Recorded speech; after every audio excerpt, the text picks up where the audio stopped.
Hello students, today we start second part of this topic, that is metallurgy, that means extraction of metals. So the terms related to this extraction of metal is mineral and ore. What is we mean by mineral? Mineral means these are the naturally occurring substances found in the earth crust containing inorganic salts, solids, siliceous matter, etc. That is called as a mineral. And ore means it is the mineral but which contains high percentage of metal and from which we can extract the metal, that is called as a ore. So this is the difference between mineral and ओअर. Mineral हे खनिज आहे, मग त्यामध्ये inorganic salts असतील, solid असेल, सिलिक असेल, अशा सगळ्याचं मिळून जे मेटलचे ऑक्साईड्स असतील त्याला आपण मिनरल म्हणतो, म्हणजे खाणीमधून काढलेले खनिज. पण ज्याच्यापासून आपण मेटल एक्स्ट्रॅक्ट करतो, ज्याच्यामध्ये मेटलचं पर्सेंटेज जास्त असतं त्याला ओअर म्हटलं जातं. So this is the list of some minerals and ores from some transition elements. So first is iron.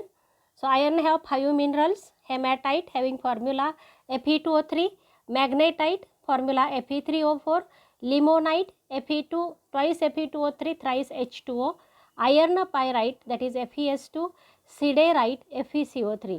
जरी हे 5 मिनरल असले तरी आपण आयर्नचं एक्स्ट्रॅक्शन फक्त एकाच मिनरलपासून करतो आणि तो असतो हेमॅटाईट.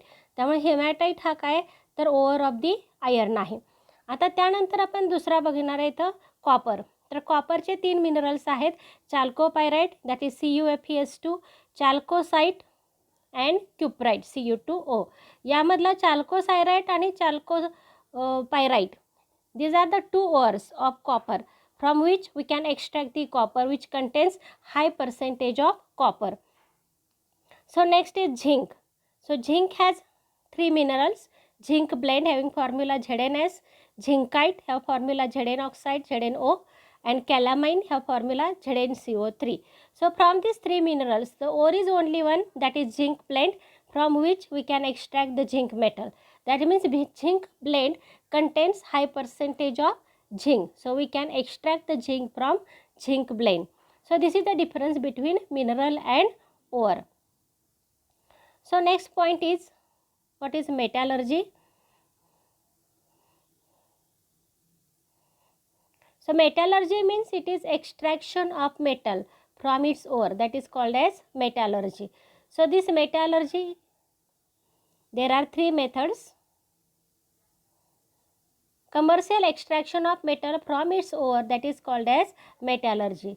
So this metallurgy have 3 different methods for extraction. First is pyrometallurgy, second is hydrometallurgy and electrometallurgy.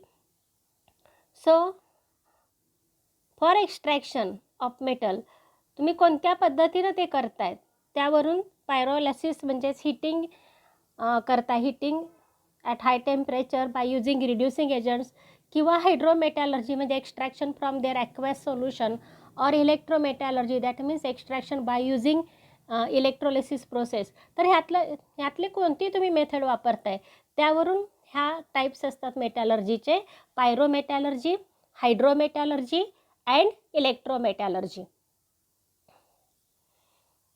So pyrometallurgy means what? The process in which ore is reduced to metal at its high temperature using reducing agents like carbon, hydrogen, aluminum, coke, etc. That is called as pyrometallurgy. That means in pyrometallurgy ores are reduced to metals. Second is hydrometallurgy. In hydrometallurgy metal is extracted from their aqueous solution of their salts using suitable reducing agent. जे इथं आपण हायड्रोमेटॅलर्जीमध्ये metal extract करतो bye using reducing agent from aqueous solution of the salt. And third is electrometallurgy. In electrometallurgy process metals are extracted by electrolytic reduction of molten compounds. Next point is steps involve in the process of extraction. आता ही जी एक्स्ट्रॅक्शनची process असते त्यामध्ये वेगवेगळ्या steps असतात. तर पहिल्यांदा आपल्याला जो ओअर आपण घेतो त्यामध्ये अनेक इम्प्युरिटीज असतात. तर त्या इम्प्युरिटी कमी करून जास्तीत जास्त प्रमाणामध्ये मेटल कसं येईल त्यामध्ये, याच्यासाठी पहिल्यांदा त्याचं कॉन्सन्ट्रेशन केलं जातं.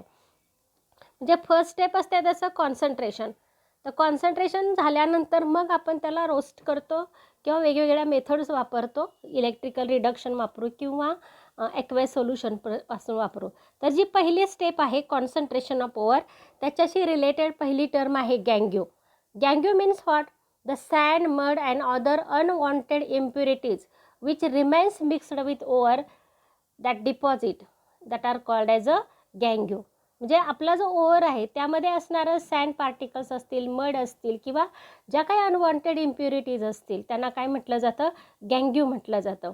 During the process of concentration the ore is separated from गँग्यू material using different methods such as washing, hydraulic classification, magnetic separation, froth flotation etcetera.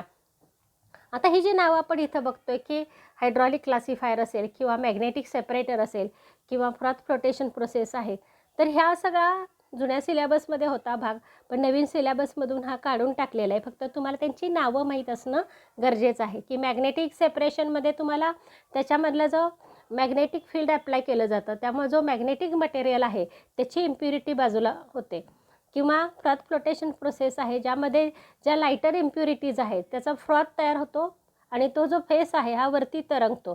तर त्याच्यामधून हा फ्रॉथ आपण बाजूला काढला की ज्या लायटर इनसॉल्युबल इम्प्युरिटीज आहेत ह्या आपण सेपरेट करू शकतो. हायड्रॉलिक क्लासिफायर जो आहे त्याच्यामध्ये पाणी फोर्सनी सोडलं जातं आणि फोर्सनी सोडल्यानंतर त्याच्यामध्ये जो सोल्युबल पार्टिकल्स आहेत ते पाण्यामध्ये सोल्युबल होतील, सोल्युबल इम्प्युरिटीज. ज्या इनसॉल्युबल लायटर इम्प्युरिटीज असतात त्या पाण्यावरती तरंगतात आणि ज्या सोल्युबल सॉलिड इम्प्युरिटीज आहेत त्या मात्र ओव्हरबरोबर खाली सेटल होतात. तर अशा ह्या डिफरंट मेथड्स वापरून आपण त्यातल्या इम्प्युरिटीज ज्या सोल्युबल असतील किंवा इनसॉल्युबल लायटर इम्प्युरिटी असतील तर ह्या सेपरेट करू शकतो. त्यासाठी आपण वॉशिंग किंवा हायड्रॉलिक क्लासिफिकेशन किंवा मॅग्नेटिक सेपरेशन किंवा फ्रॉथ फ्लोटेशन या प्रोसेस वापरतो. आता समजा आपण इथं बघितलं की एक्स्ट्रॅक्शन ऑफ आपल्याला आयर्न करायचं आहे बाय युजिंग हेमॅटाइट ओअर. तर त्यासाठी जी एक्स्ट्रॅक्शन प्रोसेस आहे ही ब्लास्ट फर्नेसमध्ये केली जाते. हेमॅटाइट जो आहे त्याचा आपल्याला माहिती आहे फॉर्म्युला Fe2O3 आहे, पण त्याचबरोबर त्यामध्ये सिलिका असतं, SiO2, ॲल्युमिना असतं, Al2O3 आणि इनऑर्गॅनिक फॉस्फेट्स असतात.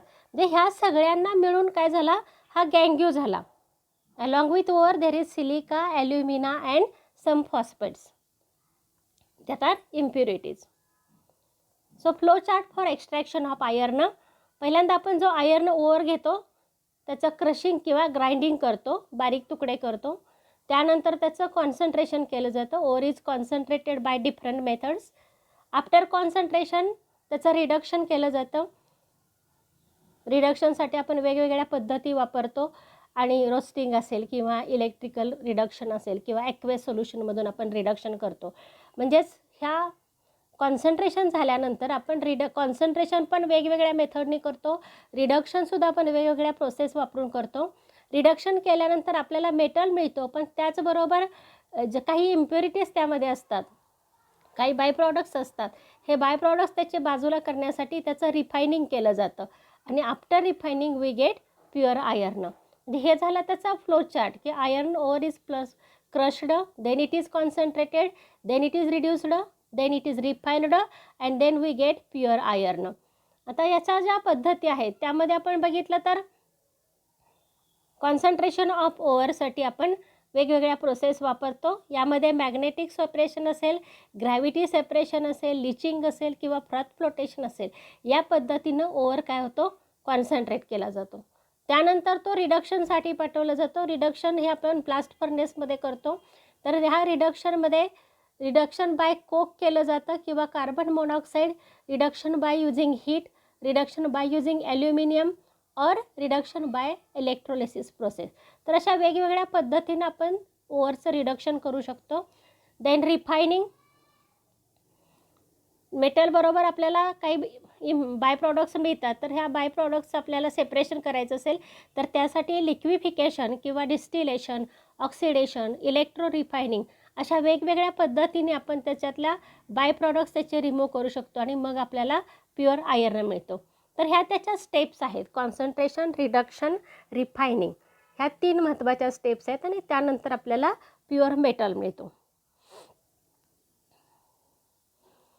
So iron is extracted from hematite by its reduction using coke and limestone. Carbon in the limestone is reduced to carbon monoxide. Then carbon and carbon monoxide together reduce Fe2O3 to metallic iron. म्हणजेच इथं आपण limestone वापरतोय आणि कोक वापरतोय. कोक म्हणजे त्यामध्ये कोळसा असेल, कार्बन, आणि लाईमस्टोन जो आहे आणि इन प्रेझेन्स ऑफ एअर आपण हे हीट करतो, त्यामुळे त्याचं कन्वर्जन कार्बन मोनॉक्साईडमध्ये होतं आणि carbon monoxide together reduces this Fe2O3 to metallic iron.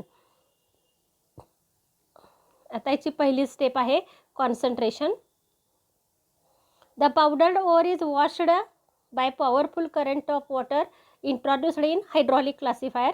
Then lighter गँग्यू particles are separated and the concentrated ore is collected at the bottom. मग अशी मी सांगितलं त्याप्रमाणे पाणी हायड्रॉलिक क्लासिफायरमध्ये हा घेतला जातो ओर, कॉन्सन्ट्रेटेड ओर, आणि त्याच्या जो ओर पावडर्ड केलेला आहे तो, आणि त्याच्यामधून फोर्सने पाणी पास केल्यानंतर काय होतं, तर जो गँग्यू आहे, लाइटर पार्टिकल्स आहेत, हे वरती फ्लोट होतात. That can be removed by separation method. आणि मग खाली जो आहे त्यामध्ये insoluble solid impurity along with ore हा खाली सेटल होतो. Second step is roasting. The concentrated ore is heated in current of air. Then sulfur and arsenic impurities present in the ore get converted into their oxides and escape as vapors. So ferrous oxide is in the ore is converted into ferrous Fe2O3, ferric oxide. आता इथं जर आपण बघितलं तर इथं जो or आहे त्याच्यामध्ये सल्फरच्या किंवा आर्सेनिकच्या इम्प्युरिटीज असतील, तर आपण इथं रोस्टिंग करतो. रोस्टिंग म्हणजे काय, heating in presence of air. त्यामुळे ॲट हाय टेम्परेचरला आपण हीट केलं की सल्फर ऑक्साईड तयार होणार, सल्फर डायऑक्साईड, आणि हा गॅसेस फॉर्ममध्ये असेल त्याच्या वेपर्स इस्कॅप होतील, किंवा आर्सेनिकच्या ऑक्साईड तयार होतात आणि त्याच्या वेपर्स इस्कॅप होतात. म्हणजे सल्फर आणि आर्सेनिकच्या इम्प्युरिटीज आपण या पद्धतीनं काढू शकतो. आता इथं आपण फेरस ऑक्साईड घेतला, समजा त्यामध्ये FeO असेल फेरस ऑक्साईड, तर on oxidation it is also converted into ferric oxide. The roasted ore is converted into lumps by sintering. हे जे Fe2O3 आहेत त्याचे लम्प्स तयार केले जातात आणि हे लम्प्स जे आहेत हे रिडक्शनसाठी ब्लास्ट फर्नेसमध्ये घेतलं जातं. So this step is carried out in blast furnace. Reduction is also known as a smelting. Roasting जे आहे ही ऑक्सिडेशन प्रोसेस आहे, तर स्मेल्टिंग ही रिडक्शन प्रोसेस आहे. This step is carried out in blast furnace. So in blast furnace it is cylindrical steel tower which has height at about 25 meter and diameter is at about 5 to 10 meter. The furnace work on the counter current principle where the charge comes down. जे इथं आपण ही जी process आहे स्मेल्टिंगची ही आपण blast फर्नेसमध्ये करणार आहे. तर blast furnace हे स्टीलचं सिलेंड्रिकल टॉवर असतं आणि ज्याची हाईट 25 मीटर आहे आणि डायमीटर हा 5 ते 10 मीटर असतो आणि त्याच्या आतल्या साईडला काय असतं, रिफ्रॅक्टरी ब्रिक्सचं लायनिंग असतं. तर हा जो ब्लास्ट फर्नेस आहे त्याच्यामध्ये वेगवेगळ्या रिजनमध्ये टेम्परेचर वेगवेगळं असतं. जे चार्ज कम्स डाऊन, आपण वरून खाली आलं तर टेम्परेचर त्याचं काय होते, इन्क्रीज होते. ह्या प्रिन्सिपलवरती तो काम करतो. This is blast furnace. So in this blast furnace हे सिलेंड्रिकल स्टील फर्नेस आहे, टॉवर आहे आणि याच्यामध्ये आपण बघितलं तर हायर वरती कमी टेम्परेचर आहे 250 डिग्री, इथं 1200 आहे, इथं 900 असतं, 1700, 1500. तर ह्या पद्धतीनं आपण जसं खाली येऊ तसं काय होतं, इथंपर्यंत टेम्परेचर इन्क्रीज होत जातं. चार्ज सेपरेशन इथं होतं. तर आता इथं चार्ज डिस्ट्रीब्युशन या पद्धतीनं झालेलं आहे. इथं आपण ओव्हर घेतल्यानंतर हा ओव्हर आपण हीट करतो. ज्या रिॲक्शन्स होतात ह्या रिॲक्शन्स आहेत की इथं पहिला जो आहे 250 डिग्रीला Fe2O3 combines with carbon monoxide and gives Fe3O4 plus CO2. Fe3O4 again reduced by CO and it is converted into FeO plus CO2. आपल्याला माहिती आहे की FeO जो आहे त्याचं रिडक्शन झालं की आपल्याला Fe मिळतो प्लस कार्बन मोनॉक्साईड मिळतो. म्हणजे इथं आपला आयर्न सेपरेट होतो अलॉंग विथ कार्बन मोनॉक्साईड. आता त्यामध्ये समजा इम्प्युरिटी असेल मॅंगॅनीजची, तर manganese oxide combines with carbon and it is converted into Mn plus CO. समजा फॉस्फरसच्या इम्प्युरिटी असेल phosphate P2O5, it again reduced by carbon and gives phosphorus and carbon monoxide. If there is impurity of silica, then it is reduced and it gives silicon and carbon monoxide. म्हणजे ह्या पद्धतीने इथं reactions होतात. आता इथं आपण बघितलं तर चार्ज डिस्ट्रीब्युशन पहिल्यांदा लो टेम्परेचर डिस्ट्रीब्युशन आहे, त्यात इथं इनडायरेक्ट रिडक्शन होतं. त्यानंतर स्वेलिंग और सॉफ्टनिंग होईल ह्या रिजनमध्ये 900 to 1200. Coke solution direct reduction इथं होतं 1200ला. त्यानंतर इथं प्रायमरी स्लॅग फॉर्मेशन होईल. त्यानंतर फूड फेनॉमिनन म्हणजे ॲक्च्युली इथं तुम्हाला वेगवेगळ्या टायर्समध्ये ही रिॲक्शन होते आणि आपल्याला इथं जो आयर्न मिळतो त्यामध्ये Fe बरोबरच काय झालं तर कार्बन असेल, समजा सिलिका असेल, सल्फर, फॉस्फरस आणि मॅंगॅनीज याचं काही पार्टिकल्स असतील, म्हणजे थोड्या प्रमाणामध्ये याची इम्प्युरिटी असते. असा जो आयर्न आहे त्याला पिग आयर्न म्हटलं जातं. हा पिग आयर्न या टॅप होलमधून बाहेर घेतला जातो. म्हणजे यामध्ये 93% आयर्न असतं. त्यानंतर हे जे ह्या साईडला आउटलेट आहे इथून स्लॅग टॅप होल म्हटलं जातं. इथून स्लॅग जो आहे हा बाहेर घेतला जातो. यामध्ये सिलिका असेल, कॅल्शियम ऑक्साईड, ॲल्युमिना, मॅग्नेशियम ऑक्साईड किंवा MnO हे इथून आउटलेटला बाहेर येतं. आता त्यानंतर इथं carbon plus oxygen gives CO2. Hot blast air आहे. CO2 plus carbon gives twice CO, carbon monoxide. तर ह्या पद्धतीनं ब्लास्ट फर्नेसमध्ये आपल्याला वेगवेगळ्या टेम्परेचरला वेगवेगळ्या रिॲक्शन्स मिळतील. आता जनरली तिथं 3 टेम्परेचर झोन्स आहेत. First zone is zone of combustion. Zone of कंबशनमध्ये combustion of coke with O2 in air. Coke आहे त्याचं कंबशन झालं की आपल्याला कार्बन मोनॉक्साईड मिळेल. The hot air blown through this tires react with coke to form from the charge to form carbon monoxide. C plus half O2 gives CO. Delta H याचा 220 kilojoules. Some of the CO formed dissociates to form finely divided carbon. जे carbon plus oxygen gives carbon monoxide आणि काही carbon monoxide आहे त्याचं dissociation होऊन आपल्याला पुन्हा काय मिळतं, कार्बन पार्टिकल्स मिळतात. आणि ह्या दोन्हीचाही उपयोग आपण रिडक्शनसाठी करतो. जे सेकंड झोन जो आहे हा आहे झोन ऑफ रिडक्शन. हा 20 to 25 मीटर म्हणजे वरच्या टॉपला हा झोन असतो reduction zone. Here the temperature is about 900 K. Fe2O3 is reduced to spongy iron by carbon monoxide. जे इथं रिडक्शन होतं Fe2O3चं. Fe2O3 on reduction gives twice Fe plus thrice CO2. Some amount of Fe2O3 is reduced to iron by carbon. जे काही Fe2O3 आहे त्याचं reduction होऊन आपल्याला काय मिळतं, कार्बन मिळतं. कार्बननं रिडक्शन होऊन आयर्न मिळतं. Fe2O3 plus thrice C gives twice Fe plus thrice CO. तिसरा जो झोन आहे हा आहे झोन ऑफ स्लॅग फॉर्मेशन. हा 20 मीटर युनिटपर्यंत असतो. द गँग्यू present in the ore is converted to slag. Limestone decomposes to give CaO that is quick lime. जे आपण लाईमस्टोन वापरले त्याचं डिकम्पोजिशन होऊन आपल्याला कॅल्शियम ऑक्साईड मिळतं. CaCO3 on heating give CaO plus CO2. This calcium oxide, this lime that combines with गँग्यू to form molten slag. याचं काम काय तर ह्यातला जो कॅल्शियम ऑक्साईड आहे हा काय होतो तर कॅल्शियम सिलिकेट बरोबर कंबाईन होतो किंवा कॅल्शियम ॲल्युमिनेट बरोबर कंबाईन होतो. म्हणजे सिलिका बरोबर कंबाईन होऊन काय होतं, कॅल्शियम सिलिकेट तयार होतं. CaO plus SiO2 gives CaSiO3 किंवा Al2O3 आहे त्याचं कन्वर्जन Ca3AlO3 म्हणजेच कॅल्शियम ॲल्युमिनेटमध्ये होतं. म्हणजे ज्या सिलिका आणि ॲल्युमिनाची इम्प्युरिटी आहे याचं स्लॅग फॉर्मेशनसाठी आपण इथं लाईमस्टोन वापरतो. Next is zone of fusion, हा 15 मीटर हाईटला आहे. The slag which is lighter float on the surface of molten iron. This molten slag and iron are collected through separate outlets. मग अशी दाखवलं मी ब्लास्ट फर्नेसमध्ये, त्याप्रमाणे मोल्टन स्लॅग हा एका आउटलेटमधून बाहेर कलेक्ट केला जातो आणि आयर्न जे आहे हे दुसऱ्या आउटलेटमधून, सेपरेट आउटलेटमधून कलेक्ट केलं जातं.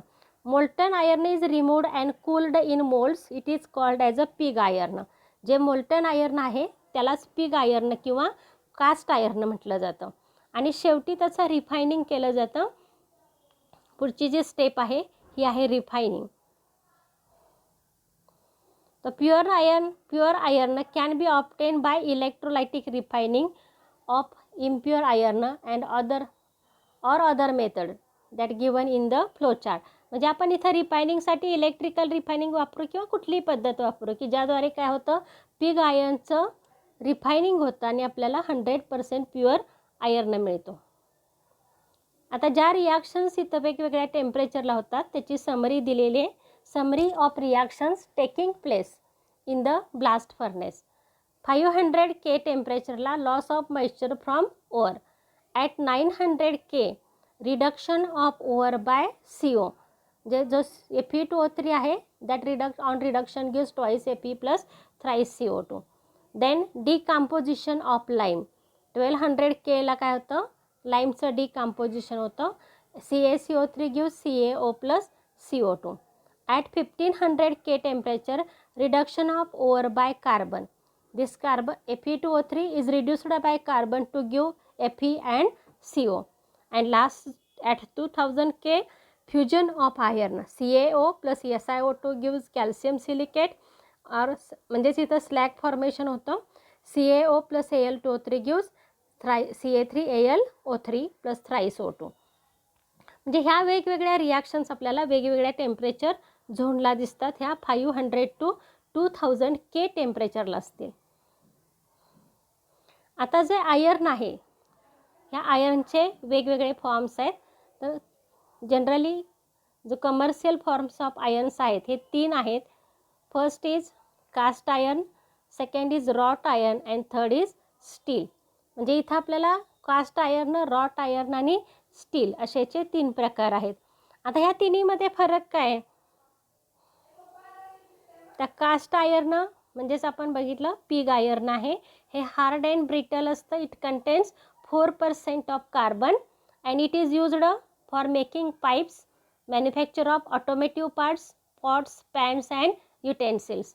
रॉट आयर्न जे आहे हे व्हेरी सॉफ्ट असतं, त्याच्यामध्ये कमी प्रमाणात कार्बन असतो 0.2% and it is used for making pipes, bars, for stay bolts, engine bolts and rivets. आता जे स्टील आहे, आपल्याला स्टील आपण जनरली वापरतो त्यामुळे माहीत आहे. स्टील जे आहे हे neither too hard nor too soft. म्हणजे कास्ट आयर्नसारखं हार्ड नसतं किंवा रॉट आयर्नसारखं सॉफ्टही नसतं, इंटरमिजिएट असतं. त्यामध्ये असणारं कार्बनचं प्रमाणसुद्धा इंटरमिजिएट आहे. कास्ट आयर्नमध्ये सगळ्यात जास्त असतं 4%, रॉट आयर्नमध्ये सगळ्यात कमी असतं 0.2पेक्षा कमी आणि स्टीलमध्ये 0.2 to 2% कार्बन असतो. स्टीलचं जे ॲप्लिकेशन आहे हे it is used in building infrastructures, in tools, ships, automobiles and weapons etcetera. तर इथं आपण जो आपला मेटॅलॉजीचा भाग होता हा इथं कवर केलेला आहे.